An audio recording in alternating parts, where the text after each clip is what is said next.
I'm Tony and Nia. I'd love to show you around.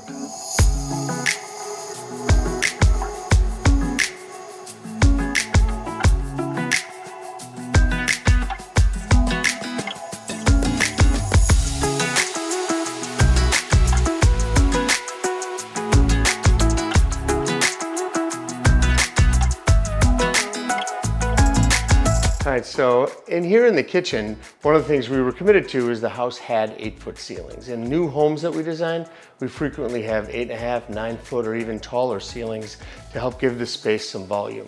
We couldn't really do that here, and so what I did was I removed the beams the previous owner had installed so that we could get the illusion of more height. The beams only were 3.5 inches tall, but they were dark and they just made the ceiling feel like it was coming down on you. So it had a really great impact on making the space feel more voluminous than it had previously.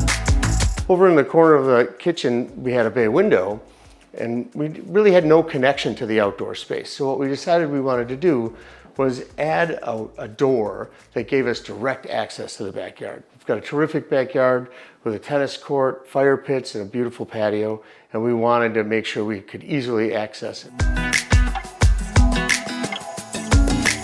So over here in the kitchen, we had a planning desk, and a lot of people don't use planning desks anymore in kitchens particularly, so we decided to repurpose that space. We also didn't have a lot of storage. There was really no pantry to speak of, and walk-in pantries are obviously very popular for good reason. They work great. So here we added a walk-in pantry and used Ipe shelving and some beadboard walls just to kind of dress it up a little bit. But it gave us a lot of storage space that we really needed, and we got rid of this planning desk that really wasn't very helpful. The value in doing that also gave us some extra space down the hall, which I'll show you now. As I mentioned, when we eliminated the planning desk and we were able to create that space for the pantry, it gave us some additional space in the back hall. Part of that was we wanted to have a bathroom in the back hall. There was no powder room in this hallway. So we were able to take a closet and then the space we gained from the kitchen and create a quaint little powder room that's right off of the backyard. So if kids are playing in the yard and they want to come in and use the restroom, or if you're having a barbecue, you've got easy access to it. One of the changes we needed to make in order to facilitate that was the stairway to the lower level used to turn halfway through. So we straightened that stairway so that we could, again, get some of this additional space that was so badly needed. That space is right here, and it's the entry to the exercise room. Here in the laundry room, we wanted to not only increase the space, but we also wanted to make it a little bit more functional. So we kind of reconfigured things. I'll show you in a little while that in the dining room there was a closet that was built in that really didn't add a lot of value. So we stole that space and added it to the laundry room. That increased the laundry room by about 25%. So with that extra space, we were able to have tall cabinets on both sides. And over here you can see what we did is we added a clear panel that's decorative, and all its purpose really is not only does it look pretty, but it gives us borrowed light from the window across the room into that stairwell that goes to the lower level that I pointed out earlier.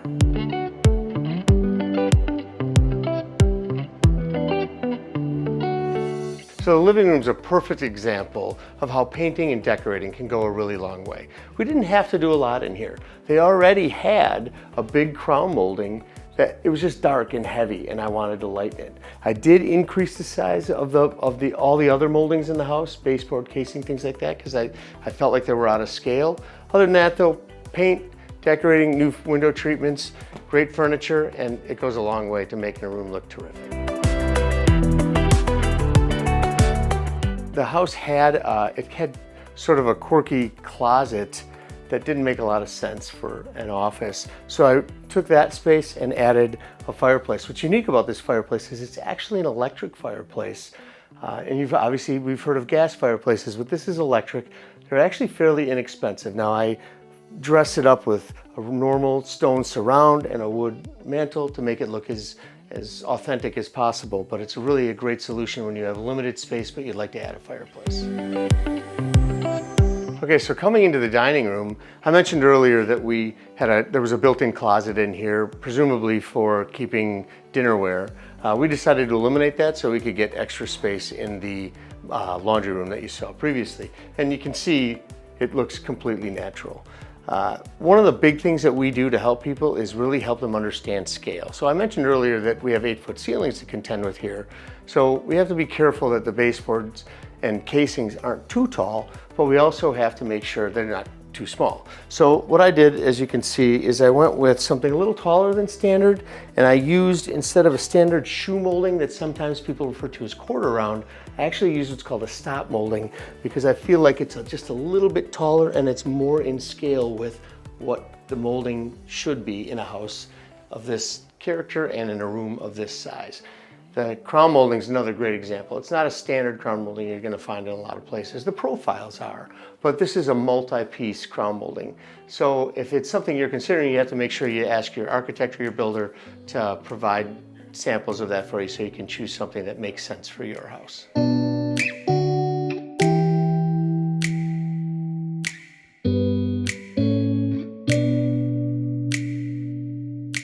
Here in the family room, we wanted to freshen things up a little bit. It's a big room with a high ceiling. And I mentioned earlier that the scale of things are very important to us in terms of light fixtures, moldings, things like that. So when I removed the beams from the ceiling in the kitchen that I mentioned before to help make the ceiling feel higher, I had those milled down and I used those to create new casing around the openings to the doors and windows and new baseboard in this room because what was in here was just simply too small. I then put a new countertop and an antique mirror as a backsplash for the countertop, new bar sink and faucet. I don't want to overwhelm you with details, but there's a lot of details that go into either a custom remodel or a custom new home. One of the beautiful things about this particular home is we had an opportunity for large windows looking out into the beautiful backyard that's sort of a park-like setting. These windows have a UV coating so that we don't get a lot of solar gain, making the room uncomfortable, and they give us this beautiful clear view out to the yard. Each of the kids' rooms were redecorated and got new moldings, just like some of the other spaces in the house that we talked about.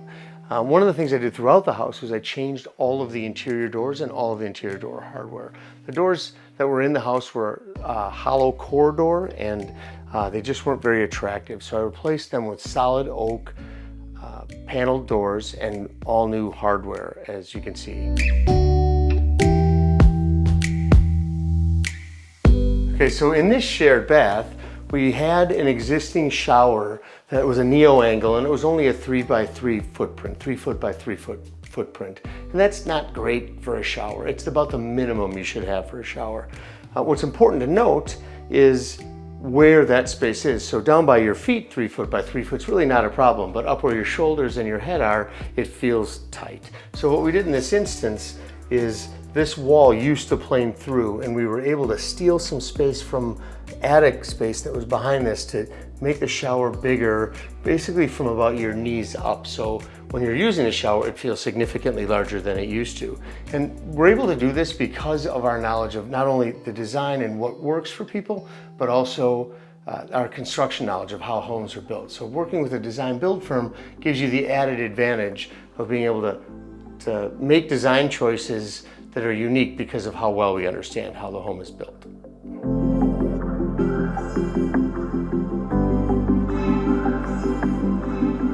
Coming into the primary suite, we wanted to create a space that you didn't walk right into the bedroom. So we created this vestibule area, and off of that vestibule is one of the 2 closets for the primary suite and the primary bath. So let's go into the first of the 2 closets. Coming into this closet, we had the need for a fair amount of storage, but we wanted it to also look attractive and almost have a feeling like you were in a department store. So we decided to use an antique furniture piece as part of the closet system as opposed to just rows and rows of closets. One of the interesting things about this particular closet is there's sort of a little jewel box area up here. It was an area for purses, shoes, things like that, accessories. So we took advantage of some space we could take from the attic and we put in cabinetry so that things could be displayed in a way that you could see them, you can understand what they are as you're getting dressed, so you can pick and choose what you want, and they also look attractive. Here in the master bath, we have a couple of neat features. We have separate vanities. One has a makeup mirror. And then we also have this beautiful soaking tub that's focused on the window. Right behind me, you see we have a heated towel bar. So this is warmed so that when you get out of the bathtub or the shower, your towels are warm, which is actually terrific. Then over here, we have a shower with a rain head, and we also have a steam shower. So what we do when we do a steam shower, again, it's about paying attention to those details that are so important. If you've ever been in a steam, you sit down on the bench or you lean against the wall. It can be uncomfortable because it's cold. So what we did was we heated.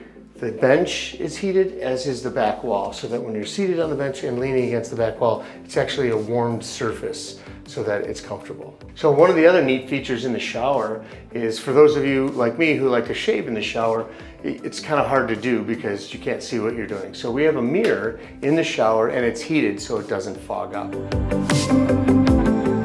One of the other features that we find a lot of people really like is a separate water closet. So of course we have the toilet tucked away in a corner with a little bit of privacy.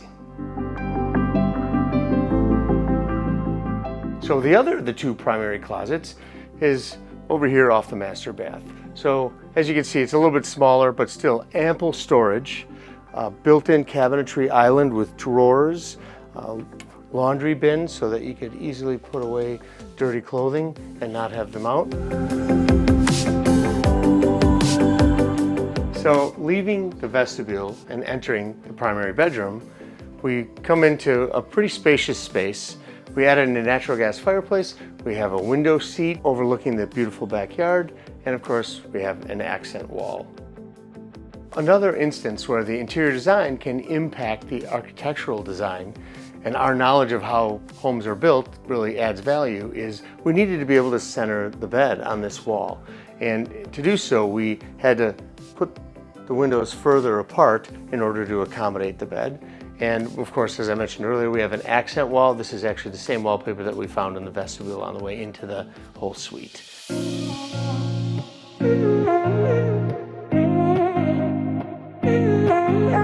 So here in the lower level, I wanted to have something that was really unique, but I also wanted to be true to the original nature of the house. If you recall, in the kitchen, there's a Cream City brick indoor grill area. So I wanted to bring that same brick feature to someplace in the house, and I thought an accent wall on the lower level made sense. These are actually, it's a wood framed wall, but these are actually real Cream City bricks that I had cut so that they could be thin and applied here. And specifically the corners, if you look at them, we took real bricks and cut them in L shapes so that they look like full bricks. Very authentic. It's important to me that every detail be as real and authentic as possible.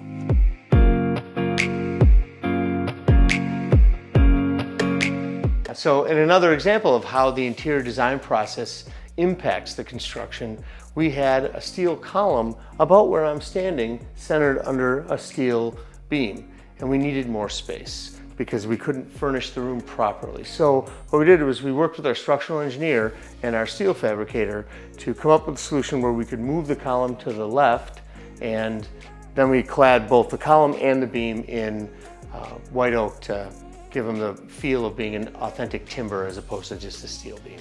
On the back of the room, the foundation has this curve in it because of the bow windows upstairs. It's frequent to have bow windows and not have the foundation be part of that.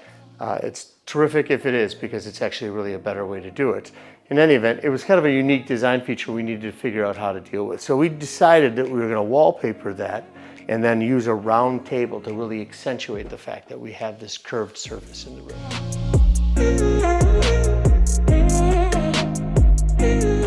If you've got a home entertainment system or surround sound, you inevitably have this really large subwoofer that is sitting in a corner someplace. Nobody wants that, but it does need to be in the room, otherwise it impacts its sound. So what we did was we used another one of those decorative registers to conceal where the subwoofer was. It's attractive and it functions perfectly. So the album collection made it so that I needed deeper shelves than required typically for books, and the space I had in this hallway made that a little bit complicated. So what we did was the bookcase is actually built deeper than it appears, and it's recessed into the mechanical room that's behind it, because again, just a few inches made a difference between the albums fitting on the shelves or not fitting on the shelves. So again, it's a way where our knowledge of the way a home is built allows us to kind of cheat some of the rules and steal some space here and there when we need to.